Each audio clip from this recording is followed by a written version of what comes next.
도달하다라고 하는 동사를 쓸 때는 과연 어떻게 써야 될까? 한번 좀 생각해 봐야 되겠는데요.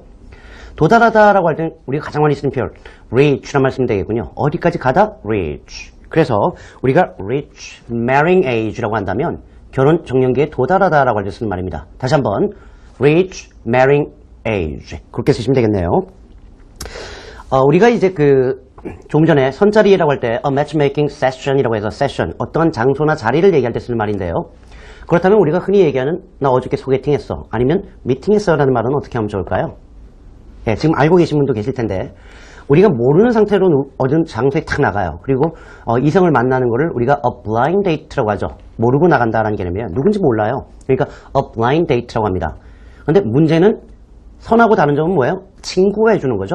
그래서 우리가 a blind date arranged by a friend 라는 개념으로 쓰면 친구가 주선해준 a blind date 모르고 나가는 만남이다 라고 해서 소개팅이라고 할 때 쓰는 말이고요. 미팅은 그러면 뭐가 다를까?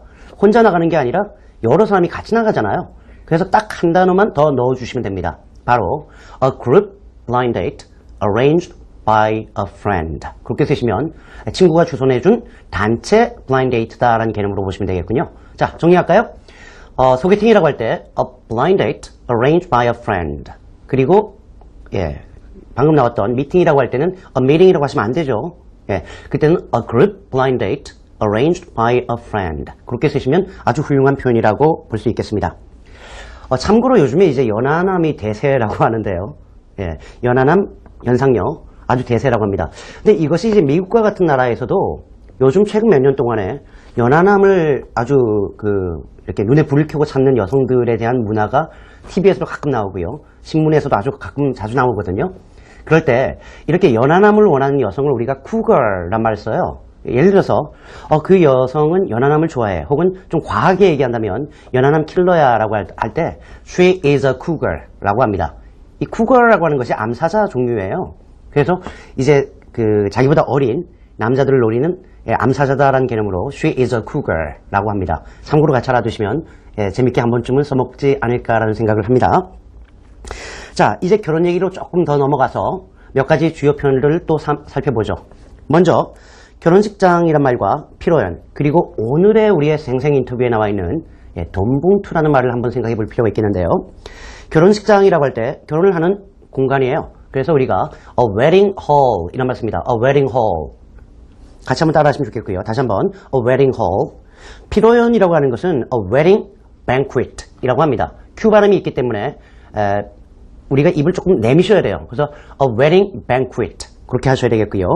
돈 봉투라고 할 때는 우리가 봉투가 an envelope 란 말 쓰기 때문에 돈이 채워져 있는 봉투 아니겠어요? 그래서 a cash filled envelope 라고 하시거나 아니면 an envelope filled with cash 현금이 채워져 있는 봉투란 개념 또 an envelope stuffed with cash be stuffed with가 뭐뭐가 속에 들어가 있다는 개념이에요. 속으로 채워졌다는 개념이기 때문에 세 가지 표현을 쓸 수 있겠습니다. 자, 그렇다면 다시 한번 살펴보도록 하죠.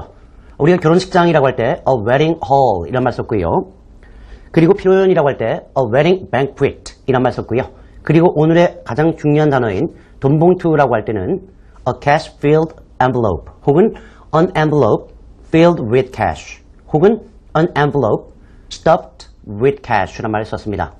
같이 꼭 알아두고 말로 자꾸 뱉어내는 연습 잊지 마시고 꼭 하셔야 되겠습니다. 요즘 결혼할 때 우리가 남자는 뭐니 해도 돈을 여성들이 보게 되죠. 자, 그렇다면 남성을 돈으로 재다라고 할 때 어떤 표현을 쓰면 좋을까요? 오늘 영어로 세상 읽기에도 나오는 단어인데요. 누군가를 재다, 측정하다라고 할 때 measure라는 단어를 쓰죠. 누구를 재요? 남자. 그러니까 measure man. 근데 그 기준이 되는 게 뭐냐라는 측면에서 by bank accounts라는 말을 쓰면 되겠군요. bank accounts 아시죠? 은행 구자예요. 은행 구자로 그 남자를 판단한다. 잰다라는 개념으로 measurement by bank accounts 라는 말도 쓸 수 있겠고요. 또 우리가 결혼 생활에 매너리즘에 빠져 있다라고 할 때 이 부분은 제가 강의할 때마다 참 제대로 얘기하는 학생들이 없다는 생각을 참 많이 하는데요.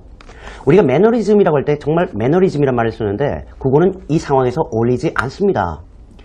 원래 영어로 매너리즘은 어떤 의미냐면 특정한 상황에서 예를 들면 상당히 난감한 상황이에요. 뭐 앞에 사장이 갑자기 툭 나타났다든가 이럴 때 그 사람의 특징적인 어떤 행동이 있죠. 머리를 긁는다든가 귀를 이렇게 자꾸 만진다든가 아니면 이렇게 목젖을 만진다든가 이런 사람도 가끔 있습니다만 예, 그런 경우로 어떤 어색할 때 자기가 취하는 특정한 행동 같은 걸 매너리즘이라고 해요. 그래서 영어로는 그렇게 쓰지 않고요. 결혼 생활에 매너리즘에 빠져 있다는 얘기는 다른 말로 보면 결혼 생활을 너무 당연시하는 패턴에 빠져 있다는 의미 아니겠어요? 그래서 어떤 패턴에 빠져 있다라고 해서 fall into a pattern 이란 말씀입니다. fall into a pattern. 근데 어떤 패턴이냐라고 해서 동격의 of를 쓴 다음에 뭔가를 당연시 여기다 take something for granted. 우리가 중학교 때 배웠던 표현인데요, 사실은. 네, 연결해보죠. 그렇다면 fall into the pattern, 예, 뒤에서 꾸며주니까 the pattern of taking 예, somebody's marriage relationship for granted. 다시 한번 정리합니다. fall into the pattern of taking his marriage relationship for granted라고 한다면 그 사람은 자신의 결혼 생활을 당연시 여기는 패턴에 빠져 있어. 즉 결혼 생활의 매너리즘에 빠져 있다라고 할 때 쓸 수 있는 정말 좋은 표현입니다. 꼭 알아두시면 좋겠습니다.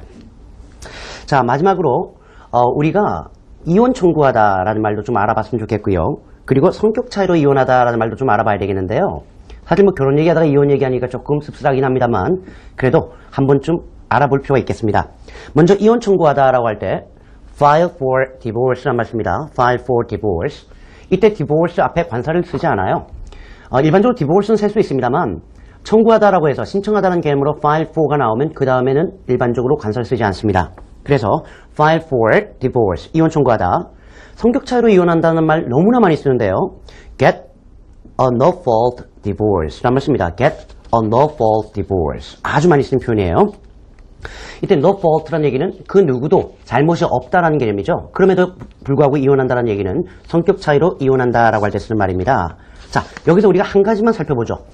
성격이라고 할 때는 예, 우리가 personality란 말 써요. personality. 그리고 많은 사람들이 성격이라고 할 때 character라고 하는 쓰는 그 용어는 character는 예, 인격입니다. 그래서 우리가 인성교육이라고 할 때는 character education이라고 하지 personality education이라고 하지 않는다라는 거죠. 예, 그거 하나는 꼭 알아주시면 좋겠고요. 그래서 우리가 뭐 성격 차이라고 할 때는 personality differences란 말을 쓸 수 있다는 거 알아두시면 좋겠습니다. 자, 오늘의 생성 인터뷰의 정답을 한번 볼까요? 돈봉투. Cash filled